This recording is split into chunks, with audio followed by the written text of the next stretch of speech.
stream, Certified True TV MVP. Please hit the like button. Please share this video and subscribe to the channel. So he's going to explain why Canadians are so poor in 2025. Canadians are more poor today than they were 10 years ago. And he's going to try to explain to everybody why Canadians are so poor. So that sounds good there. Let's get it. I'm going to share this on X. Hold on. I'm going to make an X post right now. And then I'm going to play the video, and I'm going to give my thoughts and opinions on this, as I should. Here we go. Channel for interpretation. This is what they don't want you to see. English or French. For those in the room, you can use the earpiece and select the desired channel. For members participating in... All right. Karina Gould. You know, she is the she's the Canadian Kamala Harris. White version. Person or via Zoom, please raise your hand if you wish to speak. Okay, the committee clerks and I will do the best we can to maintain consolidated speaking order.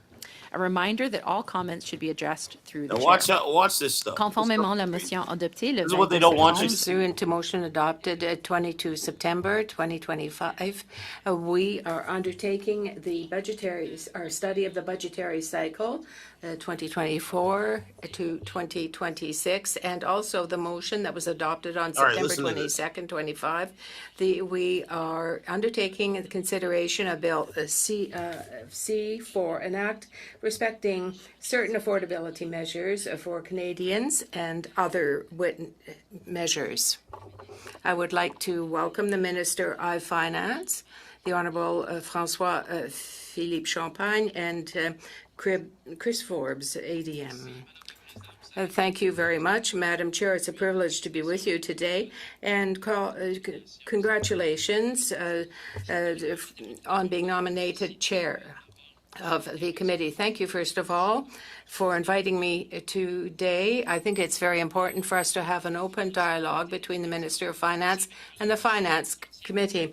As you know, C4 contains a variety of good news for Canadians, and I'll go over them with you today. I want to discuss this bill. Let's see if he has good how news. The next coming federal budget fits into the framework of C4. By a very fast-changing world global order, Canadians have called for a serious plan to address this new economic landscape and the rising cost of living. I said that in a press conference. I think it's the speed, scale, and scope of the change in the world economic order that really mandates that we do things differently in this country. So he's basically mentioning a new world order, right? Let's rewind that part again. The changing landscape of the new world order. The Honourable Listen to this again. Listen. Philippe Champagne and Chris Forbes, ADM.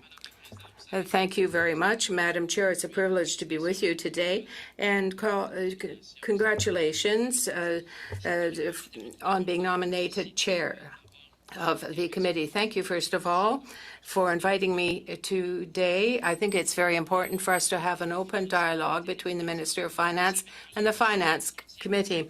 As you know, C4 contains a variety of good news for Canadians, and I'll go over them with you today. I want to discuss this bill and how the next coming federal budget fits into the framework of C4.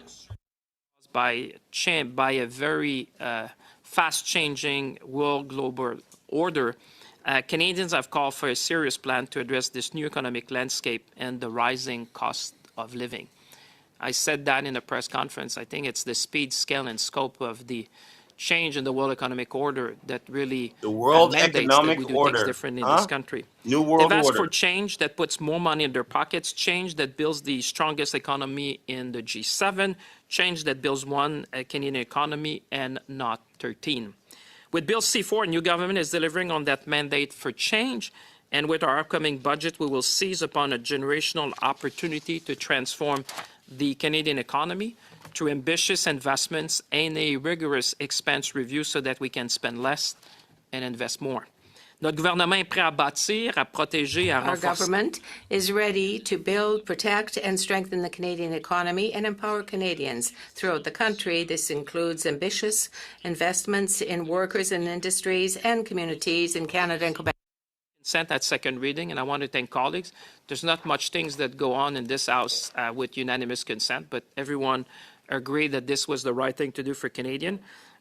We have a package of affordability measure for Canadians, which is going to be transformational for our country, and I want to thank all of you I for don't think voting so. in favor of it. But let's listen From to a it. middle-class tax cut, which is saving money for 22 million Canadians, to You guys have been saying eliminating that the for years GST. now. For first-time home buyers on new homes up to $1 million, to removing the federal consumer fuel charge from law. This legislation will put more money in Canadians' pockets. I should also mention, Madam Chair, that we have also heard concerns regarding unintended consequences of the tax cuts on some disability credit recipients, and I can assure you, Madam Chair, that we are working on resolving them. To build upon the momentum of C4, on November 4th, I'll be tabling Budget 2025. Et aujourd'hui, je suis heureux d'informer les députés de And certains. today I'm pleased to Right? inform It always members of sounds some good on paper. fundamental changes to our Always sounds government's good on approach to paper. budgeting, which will help us deliver more results for Canadians. Share is a new way forward on budgeting. What The global results? economy There has is no changed, as result. I said, and Canada must change with it. We're responding with generational investment that build bigger and better at home. The urgency of this moment demands new ways of budget planning, and that's exactly what we're doing. The cornerstone of this new approach is a capital budgeting framework that distinguishes and enables the government to prioritize spending that stimulates public and private sector capital investment versus day-to-day operational spending. This will mean more transparent decision-making and more taxpayer dollars allocated to investment that will grow our economic potential. Going forward, the Government of Canada will also adopt a fall budget cycle, starting with Budget 2025. The fall timing before the main estimates, and I must say before the main estimates, will facilitate the oversight and study of public expenditure for parliamentarians, inherently making the process more transparent. It will also support effective financial planning for federal departments and agencies, provinces and territories, as well as Canadian businesses and organizations, allowing for more informed decision-making on where public funds will have the most impact. This updated budget cycle will more closely align with construction season and provide increased certainty and predictability for businesses and investors. Spring budgets often didn't allow projects to take the full advantage of the construction season. A fall budget cycle changes that, giving builders and investors a real head start. The new fall budget will be followed by a spring economic and fiscal update as the new fiscal year begins, as well as pre-budget consultations over the course of the summer, as we did this year. La tenue de ces consultations pendant Holding these consultations during the summer will give us more time to develop budgets that better reflect the priorities.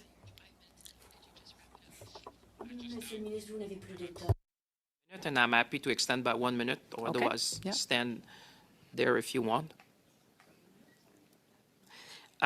So, I was just saying, la tenue de ces consultations pendant Holding these consultations during the summer will give more time to developing budgets that better reflect the priorities of Canadians, as did the recent consultation last July and August, which that generational opportunity, having the lowest debt to GDP ratio and the lowest deficit to GDP ratio in the G7, plus a AAA credit rating. I would argue, and I know you're the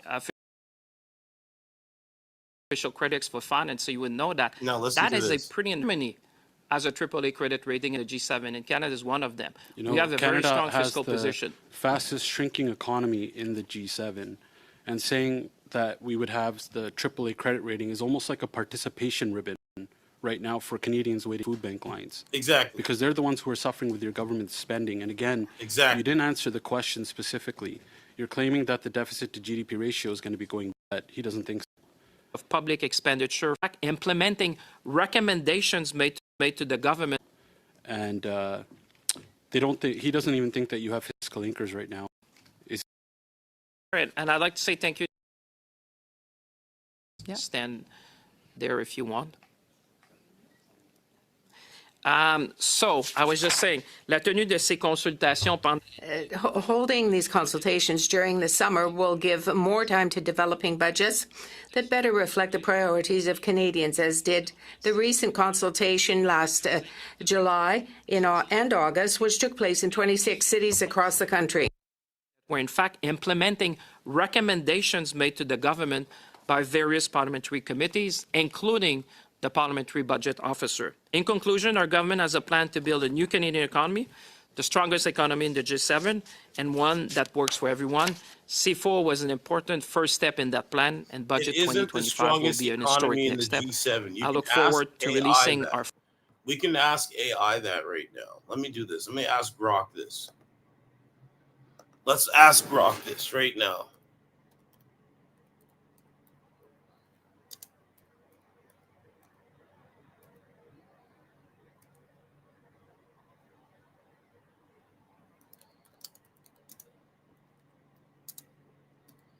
Okay, I'm going to ask Grok this right now.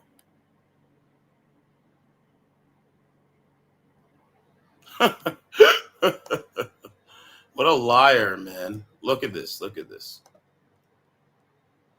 The idea that you would lie about that is so laughable. You see my question there?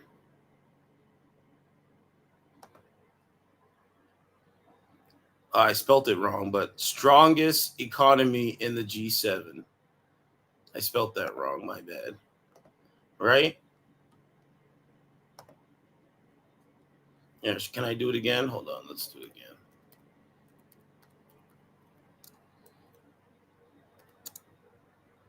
Whoa, I almost spelt it wrong again. Jeez Louise. There we go.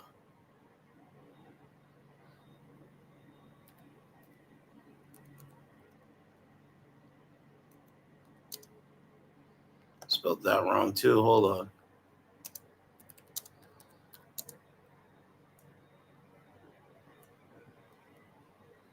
Okay, here we go. Let's try it this way.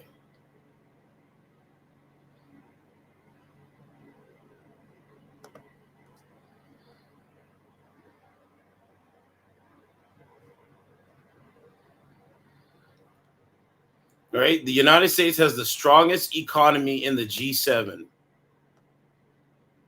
with a nominal GDP exceeding 30 trillion in 2025, significantly larger than other members. Japan 4.3 trillion, Germany 4.5, UK 3.5 trillion, France 3.1, Italy 2.3, Canada 2.2 trillion.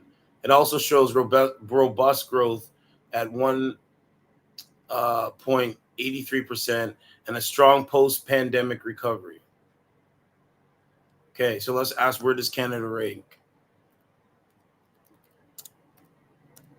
Does Canada rank? So why does he keep saying that? It's not true. Canada ranks 7th in the G7. Canada ranks 7th. Last in the G7. Canada ranks 7th, last among G7 nations in terms of nominal GDP for 2025, with an estimated GDP approximately 2.2 trillion. The ranking of G7 economies by nominal GDP is: United States is number 1, Japan, Germany, United Kingdom, France, Italy, and Canada. Canada's ranked last. So when he says that, he's lying once again. Caught the liberal liar in another lie. Man, these guys do. Now, if you weren't paying attention, you would think that he's telling the truth, but of course he's not telling the truth. Let's start. The new fall budget will be followed by a spring economic and fiscal update as the new fiscal year begins, as well as pre-budget consultations over the course of the summer, as we did this year. La tenue de ces consultations pendant... Holding these consultations during the summer will give us more time to develop budgets that better reflect the priorities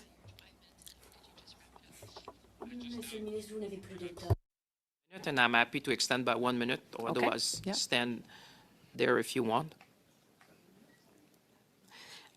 So, I was just saying, la tenue de ces consultations pendant Holding these consultations during the summer will give more time to developing budgets that better reflect the priorities of Canadians, as did the recent consultation last July and August, which took place in 26 cities across the country.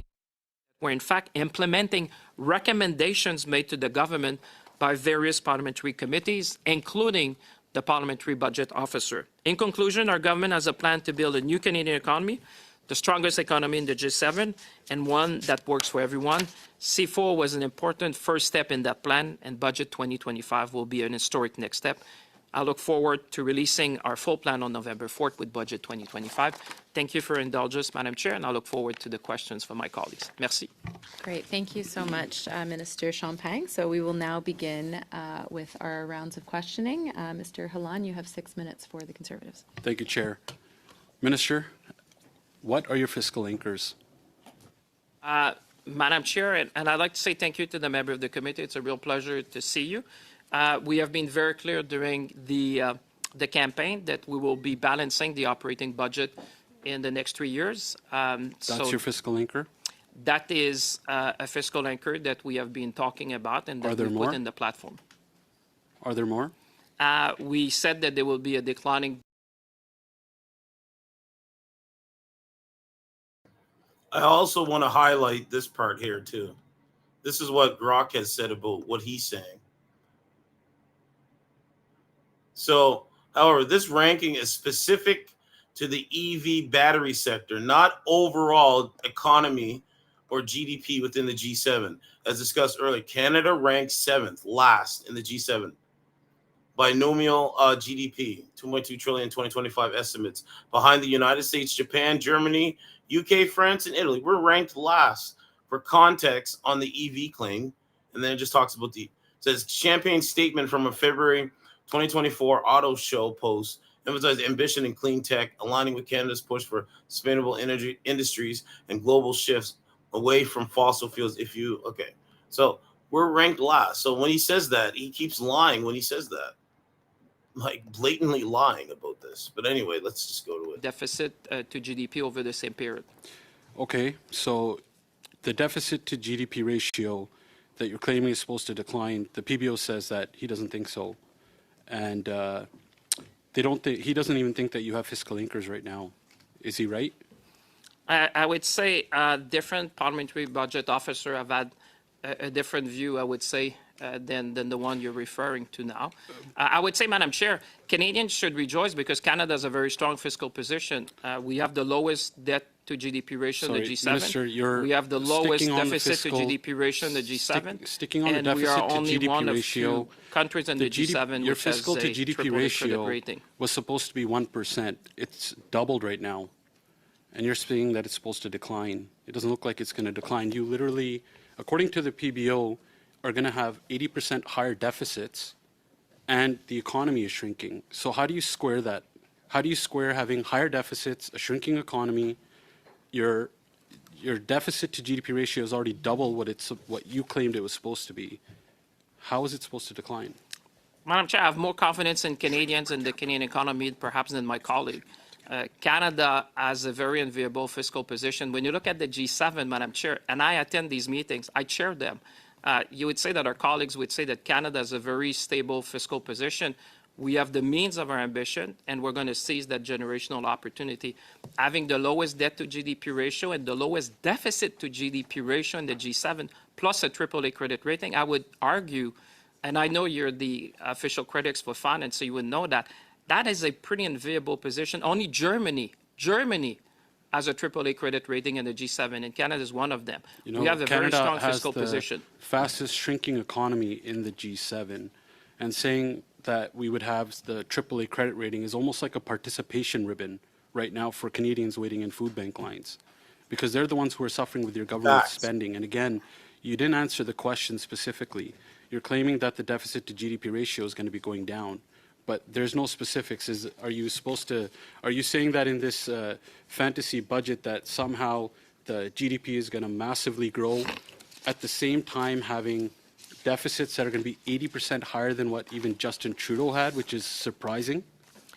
I think it's pretty offensive for Canadians who are listening this morning to your comments, because Canadians will be reminded that your government, I'll correct you, Minister, that the your PBO party, said that about your ratio. He said that your ratio is very alarming, stupefying, shocking, and unsustainable. That's what the PBO said. We agree. Canadians agree. Do you agree? I would say there is Kevin Page said, and I quote, Madam Chair, Is the it's not PBO shock- lying?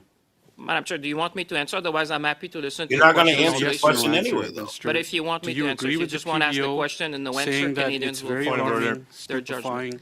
Yes, Mr. Turnbull? Sure, I know that it's the informal practice at committee, because I've been on many committees, to give the minister at least as much time as it took the member to ask the question, at least. The minister wasn't even able to get the first word out. On the point of order, Mr. Kelly? the minister ran my colleague's clock earlier in the round. I think it works itself out. Okay, I don't see Mr. Hillan, I'll just ask everyone to maintain a respectful atmosphere. Thank you. Definitely. Okay, I don't see the minister will answer that, because we all believe the PBO in saying that the finances are unsustainable. Moving on, like you said in your statement, you want to make operational spending whatever that is, and balance it in 3 years. The Mark Carney, the Prime Minister, tried this failed experiment in the UK last year. It failed horribly, and now you guys are trying to try the same accounting trick here in Canada.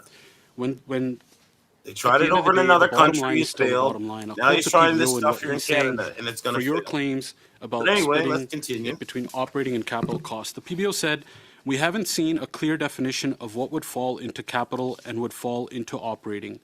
He further said about your operating budget that we currently don't have a definition of operating budget. He went on to say something very alarming.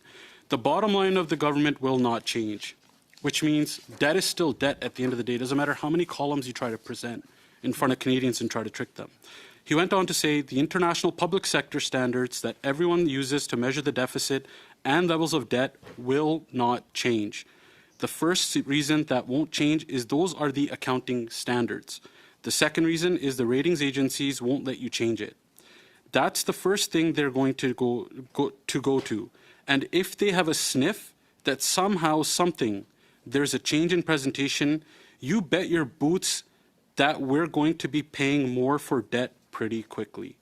So you guys are going to try the same failed experiment that Mark Carney advised the UK government on just last year.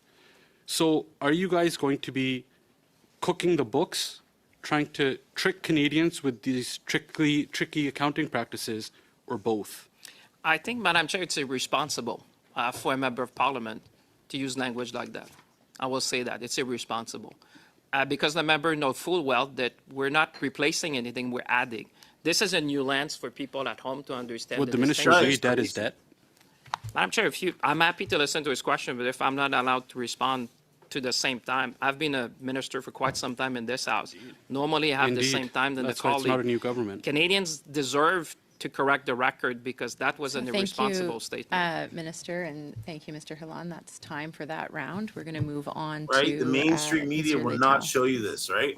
They're not going to show you the truth. Alors, à mon tour, Monsieur le Thank you, and welcome, Minister. Welcome, Mr. Forbes. It's very nice to see you here with us this morning. Before beginning, I want to make a comment. The Canadian economy is not shrinking. Economic growth in 2025 will be plus 1.2%, according to the PBO. That's our esteemed colleague has just mentioned. way of presenting the budget. That is something that is going to allow us to deal with operating on the. We're talking about pre-budget consultations. Well, is this the new approach of the government to say the Prime Minister consults behind closed doors, consults friends? Groups come to see us in our ridings, and they say, we want consultation. Is this the new norm for Canadians? As vice chair of the committee, I see that you got a great deal of happiness in your voice today. There have been consultations a month ago. You all asked for a new way of operating, and we respect what Parliament has asked us to do. The opposition parties is important. At the grocery store, like ground beef is up 30% since then. Bankers and bondholders in interest payments on the debt. Questions are tough ones, I know, but I believe they are respectful. When I have groups, and it happened last week, groups come to see us, and they say, not only have we heard nothing from the minister, he doesn't even acknowledge what we've sent him.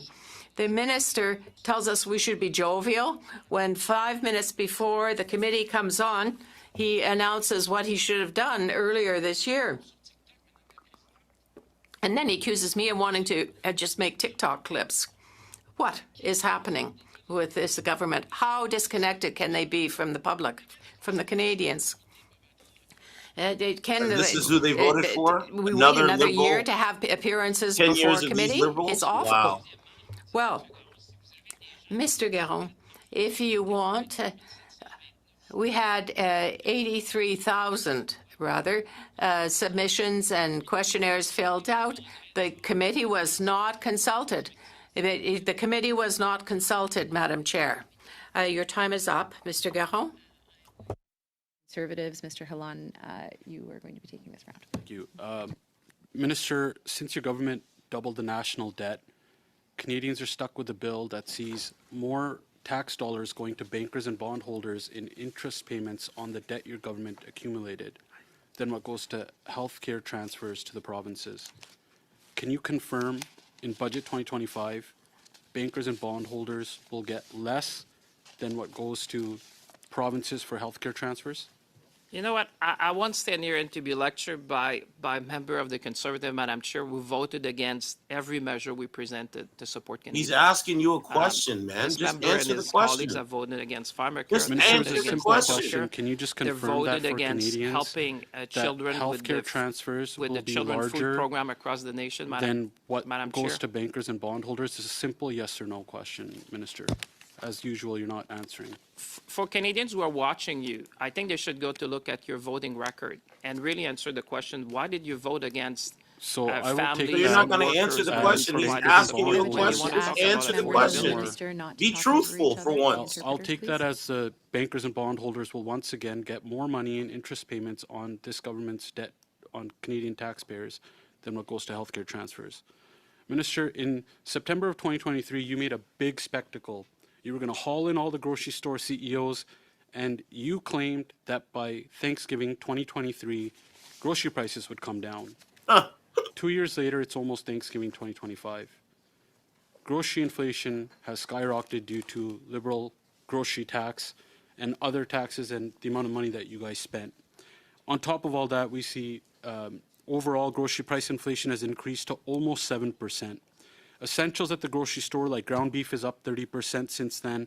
Apples almost up 40%. Tomatoes up 15%. Chicken up 20%. And food prices are rising 50% faster in Canada than the U.S. When will food prices and grocery prices come down? Well, I would say, Madam Chair, for Canadians who are watching, I invite you to vote in favor of C4. C4 provides a middle-class tax cut to 22 million Will Canadians. C4 lower grocery prices, leaving- yes or no? I could not understand the question, Madam Chair, because I was talking whilst the member was asking me to respond. But I would say, I would invite all the members, and I'm sure because he's a very influential member of the Conservative caucus, to convince his colleagues to vote for C4, because C4 actually will reduce taxes for 22 million Canadians. That is the kind of measure that puts more money in the pockets of Canadians, and that's the kind of affordability measure that Canadians will be wanting. Minute pour moi. Écoutez, vous avez dit qu'il y a eu plusieurs tables Listen, you rondes. said that there were a number of round tables that were done during the summer. It's October 6th now, and November 4th. On November 4th, we're going to have the budget. So what are we doing here in the Finance Committee? What are we being useful? No opposition member has been able to participate in those meetings that were held. There have been no meetings for us. You tell us that we have an important role in the Finance Committee. You're a politician that I respect very much, but what respect do you have here in our committee? Well, you should be happy that with what we've done, because you, the committee, asked us to change the cycle. We had a committee report that requested the budgetary cycle be changed. And in your current, Minister, it is October 6th. The Minister, you have all next summer to consult. We did it. But it's up to you now to decide to consult people. But what you are saying is that we have to do this individually. The Finance Committee did not work as a committee to consult. No, you should celebrate what is being done today. I know a lot of people in your area from your home riding, and in Quebec, they're being very happy because we're aligning ourselves better with the construction framework and a new budget cycle. The first one responds to clarity because members of parliament have been asking us to committee, and I know because this is adding, it's not replacing, it's just providing a new lens. And I can, out of the consolidated revenue fund, we're going to be balancing the operating budget by 28-29. Okay. Minister, it's correct. You have been asked this question many times, including by me. You have responded many times. You have never answered it. You have just now said something about an operating budget. So I understand that you are distracting Canadians with accounting rule changes, but I'd like you to answer. I'll give you one more chance to answer my question. When will the budget be balanced? I've heard you very well, and I think it's irresponsible for a member of parliament to suggest the question you've been asking. The deficit and the debt will be calculated and presented as it has always been in accordance with the accounting principle. So I would say Canadians are watching that, and they're watching you carefully. What we're saying, they understand it. I just did a press conference, and I trust you. Canadians understand that. They really understand that. They said the government will present a new lens so they have more transparency, more clarity. And you should talk to your colleagues at the provincial level. They really welcome what we're doing, sir. And that's what you've been asking me. So for the record, the Committee of Parliament has been asking the Minister of Finance to change the budget cycle. We're not answering the question. Parliament. Minister, you are refusing to answer the question, as you have refused to answer this question repeatedly. So I am left to conclude that the budget will never be balanced under this government. In fact, at the Operations Committee, when asked, at the Operations Committee, the PBO said the path we're on currently isn't sustainable. And when he was asked what year the budget will be balanced, the PBO said, is that a trick question? Well, I mean, but it's not a trick question. It's a question that Canadians need answered by the Minister of Finance. Will you answer at this committee and tell Canadians what year you will balance the budget? Let me just quote the previous parliamentary budget officer. It's not shocking to see deficit go up because the economy is slowing and we have NATO commitment to meet sustainable. That's Kevin Page, sir, who has been a parliamentary budget officer for quite some time. Yes, he did. He did great work. And actually, what he Minister, said is the reflection. I so wish he would be at the G7 meetings with me, because he would say what colleagues are doing. We have the most stable fiscal position of the G7. Okay, Minister, we have no, the you're not lowest answering the debt to question, GDP, so we'll try a different question, Minister. You should at least tell Canadians as it is, sir. Those are facts. Minister, you can have your own opinion, but you're not entitled to your own facts. Indeed, I mean, Minister, the it's a facts fact. are what they are, sir. We have a AAA credit rating like Germany. The current budget deficit is projected to be, your current budget deficit does not even include NATO commitments. If we are to include, the C.D. Howe Institute, for example, stated that if we start to include your commitments that you've made publicly, that the deficit may be as high as $90 billion. Is that correct? Will it be over $90 billion if you keep some of your spending promises? Are you suggesting that we should not meet our NATO commitments to defend the sovereignty of Canada? No, I'm suggesting that you should answer a question. Well, answer the answer question, is very clear. We're going to bozo. meet our NATO commitments. We're going to invest in the sovereignty of Canada. And Canadians have understand the world is changing, and we need to make these generational investments. Merci, Monsieur le ministre. On va revenir à moi pour une minute. Mr. Minister, will come back to me for a minute. Here, the PBO said that if there is a trend from the government to increase the debt to GDP ratio, the PBO responded that it would be very disquieting. Can you not tell Canadians what's happening? Because we are very disquieted as well on this side. We are concerned. I can say that we have the most enviable position of the G7. But argued Canada is fiscally in a pretty good place relative to other G7 countries. I'm just reading from an article. So what you're saying is that, excusez-moi, je dirais pas parce que je citais en... Excuse me, because I read it in English, so I apologize. No, I understood. Thank you, sir. We're now going to go to Mr. Turnbull for 5 minutes. Thank you. Thanks, Chair, and thanks, Minister, for being here, and to the Deputy Minister as well. Minister, I'm struggling here because opposition members are saying that somehow we haven't done comprehensive consultation. I can assure them, just ask my wife for a testimony about how little I was home for this summer as we traveled across the country and met with so many stakeholders. This was a highly comprehensive approach, in my view, to consultation. What I think the members are suggesting, though, is that they have not taken the opportunity to use this committee's time to do pre-budget consultations, which was their choice, not our choice, because we actually suggested that our committee could be undertaking that work currently. And as Mr. MacDonald had suggested, that we have spent the last month on other topics. C4 is certainly important, but before I get there, I want to ask you a little bit about the new capital budgeting framework and the new budget cycle. So first of all, we consulted with the PBO. Is that correct? Yes, we consulted with the Auditor General. We have large, and if I may, Madam Chair, I just want to thank you and your family, Mr. Turnbull, because I know this summer has been very busy, and I know I understand your feeling, because for me as well, when 83,722 people took the time to submit an online survey, it's kind of surprising to hear some of the comments. What would you say to these 80,000 people who took the time to do that? Their voice mattered.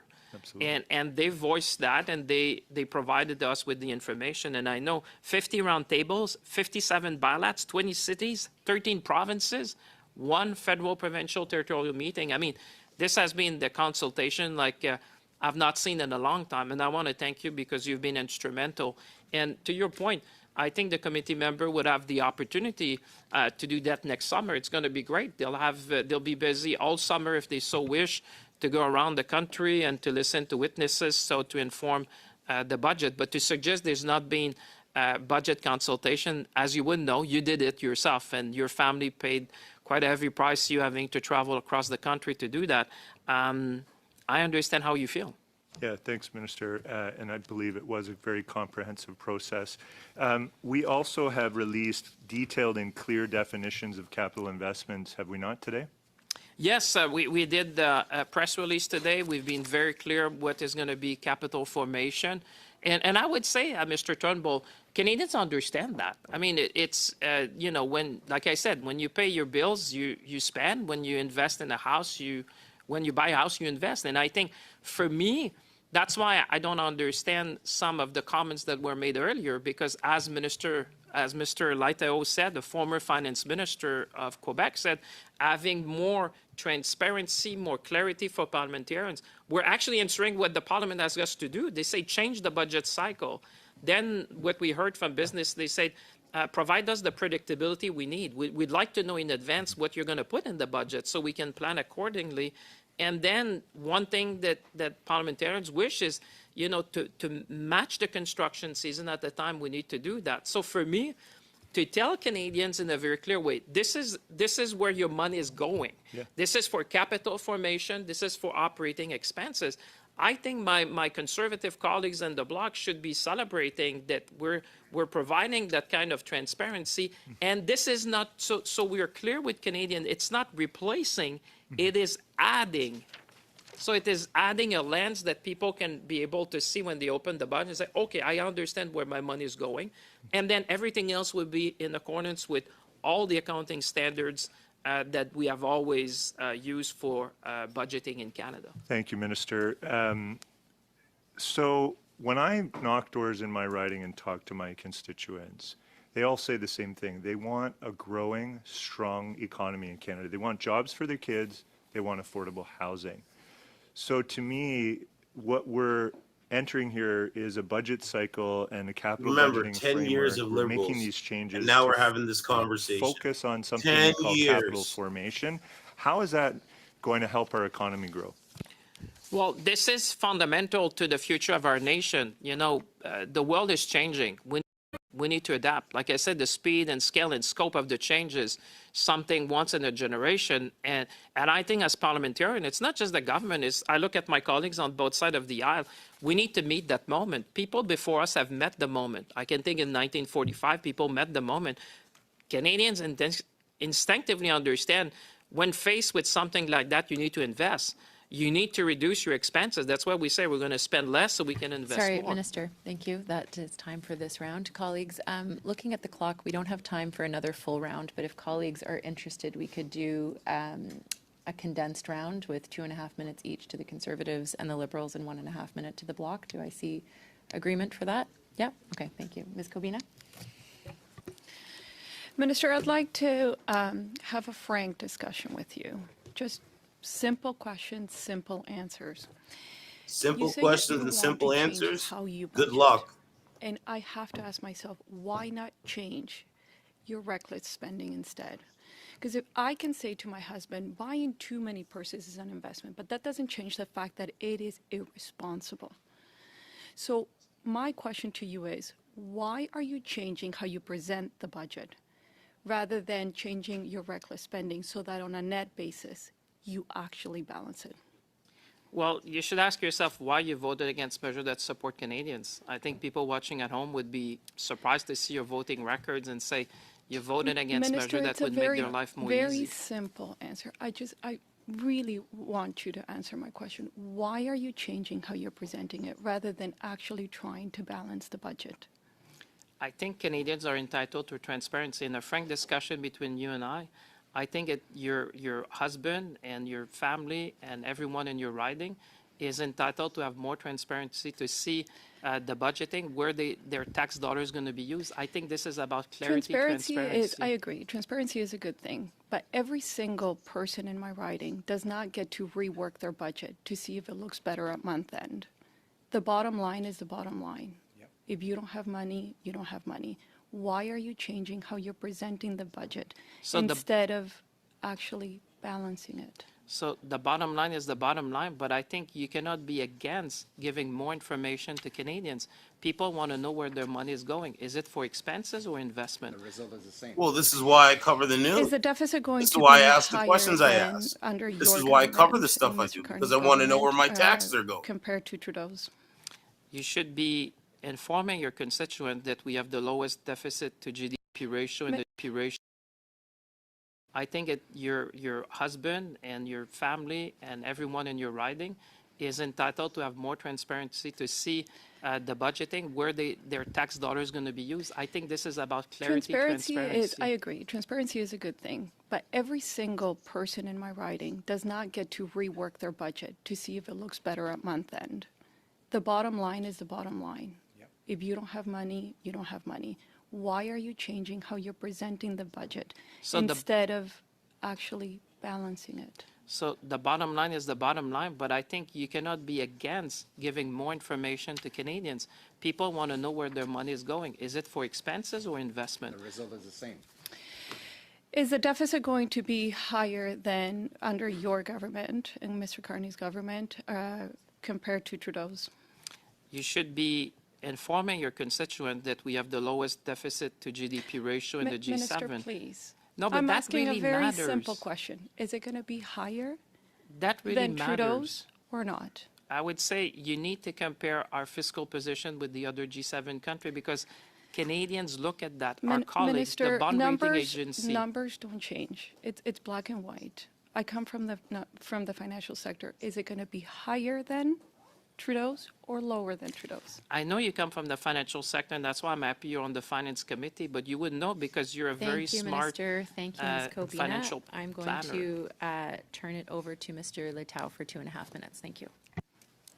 Merci, Madame la Présidente. Monsieur- Thank you, Chair. Minister, I'm back. Just a clarification before asking a question. The investment that is being made in the economy, that Mr. Garon, 1.5 minutes. Thank you, Madam Chair. Use the earpiece and select the design. Includes affordable home ownership in partnership with Habitat for Humanity. Thank you so much, Ms. Keesmaat. Mr. Cape, 5 minutes, please. Sorry, Ms. Keesmaat, if you could just put yourself on mute in the interim. Thank you. Yes, thank you. So Jeff Cape, the CEO of Assembly, also here to represent a coalition we've put together over the course of the last 6 months. But the government must drive those solutions. Bill C4 addresses some issues which is important.